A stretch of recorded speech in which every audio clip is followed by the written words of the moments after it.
We're always told to go out there and chase success, to look for validation everywhere but inside ourselves. But what if the greatest treasure you'll ever find isn't out there at all? What if it's been hidden in your own house this whole time? So let's dive into that idea. And let's be real for a second. I think a lot of us know this feeling all too well. You see someone else's life, right? Their achievements, their stuff, and you think, I want that. But even if you get close, there's this nagging feeling of emptiness.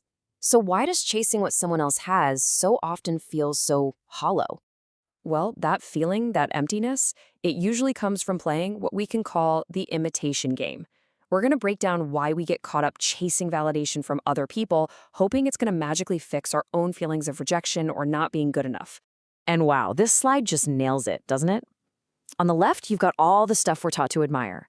The fame, the fancy cars, the big titles, all those results. But look at what happens.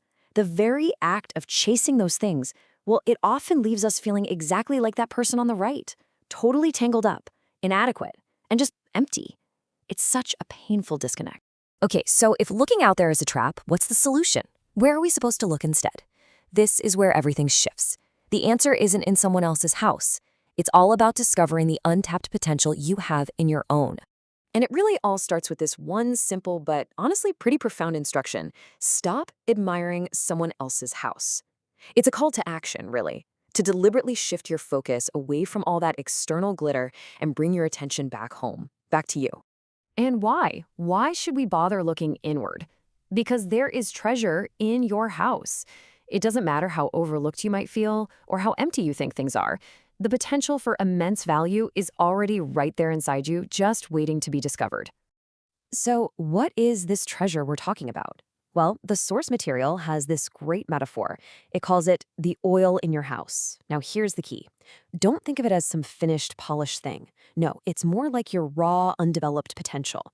It's that unique gift, that talent that's kind of natural to you, that inner wisdom that once you actually cultivate it, becomes your single greatest asset. Right. So you've got this oil. Great. But how in the world do you turn that raw stuff into actual treasure? This next part is all about that transformation. It lays out the process for really cultivating your inner worth. So the process breaks down into about 4 steps. First, you've got to discover your own oil. And that takes some honest self-reflection. What are you passionate about? What skills just seem to come naturally? Then, and this part is absolutely crucial, you borrow vessels. Now, that sounds a little strange, right? But it's just a metaphor for growing your own capacity. You find mentors, you read books, you take courses, anything that gives you a bigger container to hold new knowledge. Then you fill those vessels by actually applying what you learn, turning ideas into action. And over time, as you do this again and again, something amazing happens. You don't just have treasure, you actually become it. And this next part, it is so important. When you get that chance to learn from people you admire, don't go asking for the easy stuff, like money or a quick photo op. Ask for their oil. Ask them for the wisdom, the principles, the system of knowledge that actually made them who they are. That's the real gold. And this is where it gets really interesting. This is the payoff. Because when you truly focus on this internal work, something incredible happens. The entire dynamic of who's chasing who just completely flips. Just look at this shift in power. It's amazing. Before, you were the one constantly running after people, hoping for a little attention, a little validation. But after you've cultivated your inner oil, they start coming to you. And not just because they like you, but because of the incredible value that is now in you.